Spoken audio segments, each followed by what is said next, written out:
Assalamualaikum warahmatullahi wabarakatuh. Perkenalkan, saya Rizky Faisal Rahim, saya dari kelas D Pendidikan Matematika tahun 2021. Perkenalkan, nama saya Nuraini Nirmala dari kelas D Pendidikan Matematika 2021. Perkenalkan, nama saya Denal Saputra Sunan dari kelas D Pendidikan Matematika 2021. Pada kesempatan ini, kami akan menjelaskan tentang karakteristik Perkembangan kemandirian dan karir remaja serta implikasinya dalam pendidikan. Dalam video dan kesempatan kali ini, kami akan membahas 9 topik pembahasan. Baik, kita masuk di materi yang pertama, yaitu pengertian kemandirian peserta didik. Kemandirian adalah hal atau keadaan di mana seseorang tidak bergantung pada orang lain, atau artinya itu dia bekerja sendiri. Kemandirian ini sangat penting. Kenapa? Karena dengan kemandirian kita dapat menumbuhkan kepercayaan diri kita sendiri. Menurut Waston dan Lindgren, kemandirian berarti kebebasan untuk mengambil inisiatif, mengetahui dan melakukan sesuatu itu yang tepat, gigih dalam usaha, serta melakukan sendiri tanpa bantuan orang lain. Sedangkan menurut Chaplin sendiri pada tahun 2002, ia menyatakan bahwasannya otonomi atau kemandirian adalah kebebasan individu untuk melakukan memilih, menjadi kesatuan yang bisa memerintah, menguasai, dan menentukan dirinya sendiri untuk menjadi apa ke depannya. Selanjutnya adalah materi yang kedua, yaitu pentingnya kemandirian bagi peserta didik. Kemandirian belajar merupakan salah satu hal yang penting dan dalam suatu proses pembelajaran. Kemandirian belajar juga diperlukan bagi setiap remaja, baik peserta didik dan mahasiswa, agar mereka dapat menciptakan rasa tanggung jawab dalam mengatur dan mendisiplinkan dirinya sendiri. Selain itu, untuk dapat mengembangkan kemampuan belajar atas kemauannya sendiri. Tentunya sikap-sikap ini perlu dimiliki oleh setiap peserta didik, karena dengan sikap-sikap tersebut itu merupakan ciri khas dan kedewasaan seseorang yang terpelajar. Selanjutnya adalah tingkatan kemandirian pada peserta didik. Menurut Lavinger, ia mengemukakan bahwa tingkatan kemandirian dan karakteristiknya terbagi 4 tingkatan, yaitu tingkatan pertama itu adalah tingkatan impulsif dan melindungi diri. Tingkatan ini mempunyai ciri-ciri sebagai berikut. Yang pertama adalah peduli terhadap kontrol dan keuntungan yang dapat diperoleh dari interaksinya dengan orang lain.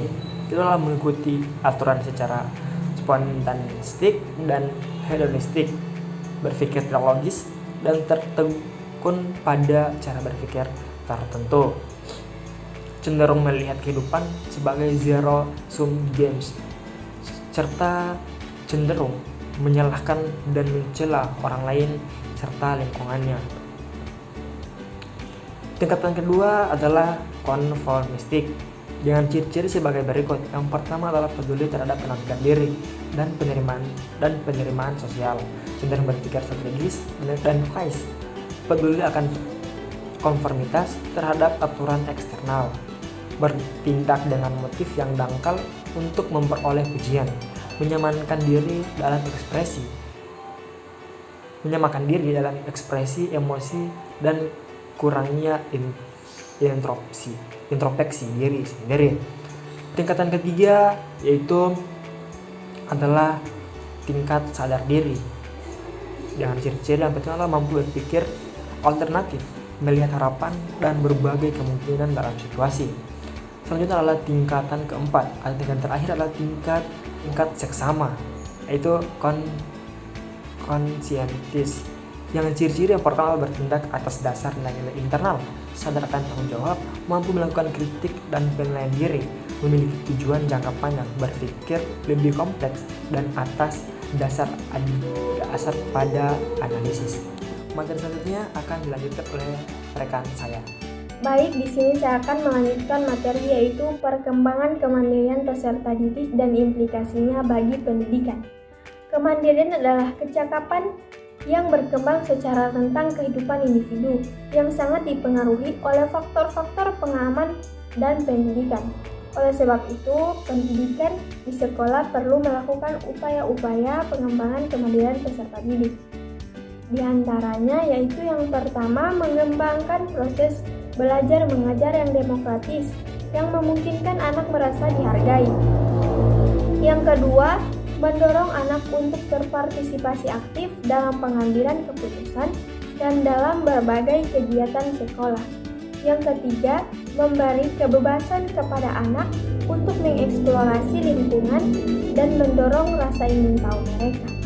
Yang keempat, penerimaan positif tanpa syarat, kelebihan dan kekurangan anak. Tidak membeda-bedakan anak yang satu dengan yang lainnya. Yang kelima, atau yang terakhir, yaitu menjalin hubungan yang harmonis dan akrab dengan anak. Upaya pengembangan kemandirian. Sesuai dengan fase perkembangannya, upaya pengembangan remaja dapat dilakukan melalui yaitu penciptaan partisipasi dan keterlibatan remaja secara penuh dalam keluarga, penciptaan keterbukaan komunikasi dalam keluarga, penciptaan kebebasan mengeksplorasi lingkungan, penerimaan remaja secara positif tanpa syarat atau tanpa pamrih, penciptaan komunikasi empati dengan remaja. Selanjutnya, upaya untuk mencapai kemandirian emosional remaja. Untuk mencapai kemandirian emosional, maka usaha yang dapat dilakukan adalah yang pertama, melakukan bimbingan kelompok untuk membahas mengapa dan bagaimana emosi remaja yang mandiri. Yang kedua, melakukan konseling kelompok dan perorangan untuk mengatasi permasalahan emosi remaja yang tidak stabil. Yang ketiga, personil sekolah hendaknya dapat menjadi model bagi perkembangan emosi yang matang, seperti ramah, sabar, kasih sayang, berani, gembira, dan ceria dalam menghadapi permasalahan hidup, terutama dalam melayani siswa sebagai remaja. Dengan demikian, siswa dapat merasakan kedamaian diperlakukan dengan emosi yang positif. Yang keempat, guru menghargai dan menyokong tingkah laku emosi siswa yang positif ketika menghadapi masalah dan memberi petunjuk mengatasi emosi yang tidak terkontrol. Yang kelima, melakukan pertemuan dengan orang tua tentang cara yang harus mereka lakukan agar emosi anaknya berkembang dengan baik. Sekian materi dari saya, selanjutnya akan dilanjutkan oleh teman saya. Saya akan membawakan materi tentang upaya menumbuh kembangkan kemandirian remaja. Menurut Muhammad Ali Miguar, kemandirian perlu ditumbuh kembangkan secara maksimal, antara lain dengan upaya-upaya sebagai berikut. Yang pertama, belajar mengembangkan kesadaran diri dengan cara mengamati diri sendiri dan mengenali perasaan diri sendiri. Kedua, belajar mengambil keputusan pribadi dengan cara mencermati tindakan-tindakan dan akibat-akibatnya. Yang ketiga, belajar mengelola perasaan dengan cara membantu pembicaraan sendiri untuk menangkap pesan-pesan negatif yang terkandung di dalamnya. Keempat, belajar menangani stres dengan cara mempelajari pentingnya olahraga. Kelima, belajar berempati dengan cara memahami perasaan dan masalah orang lain. Yang keenam, belajar menerima diri sendiri dengan cara merasa bangga dan memandang diri sendiri dengan cara yang positif. Materi selanjutnya yaitu tentang pengertian karir. Karir adalah hal yang penting bagi manusia dalam kehidupannya. Menurut Eka Ningrum menyatakan bahwa karir digunakan untuk menjelaskan peran seseorang dalam status pekerjaan. Proses perkembangan karir seseorang dimulai sejak dini, yaitu dari usia kanak-kanak sampai tua memiliki tahapan perkembangan karir. Karir sering diartikan sebagai pekerjaan atau profesi seseorang yang menghasilkan sesuatu yang memenuhi kebutuhan hidup. Maka dari itu, pemilihan karir lebih memerlukan persiapan dan perencanaan yang matang daripada kalau sekedar mendapat pekerjaan yang sifatnya sementara waktu. Mengingat betapa pentingnya masalah karir dalam kehidupan manusia. Sejak saat dini, anak perlu disiapkan dan dibantu untuk merencanakan hari depan yang lebih cerah dengan cara memberikan pendidikan dan bimbingan karir yang berkelanjutan.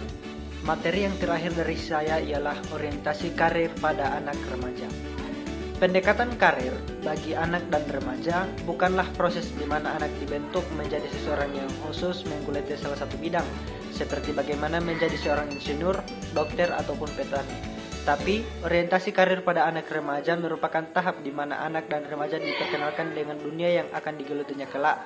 Pemahaman anak mengenai cita-cita dan masa depan harus diarahkan sejak dini. Sejak usia sekolah dasar, anak harus diiring dengan hal-hal yang mereka minati. Sehingga, tiap perkembangan usia dan tingkatan intelektualnya, anak tahu bidang apa yang akan dia tekuni selanjutnya. Sehingga proses pendidikan di sekolah akan diikuti dengan baik dan antusias. Karena anak tahu manfaat dari ilmu yang dipelajari, dengan demikian sekolah mampu mencetak generasi berkualitas dengan profesi di bidangnya. Proses pemilihan karir itu terjadi sepanjang hidup manusia, artinya bahwa sesuatu seketika dimungkinkan untuk berubah pikiran. Sekian dari kami, terima kasih. Wassalamualaikum warahmatullahi wabarakatuh.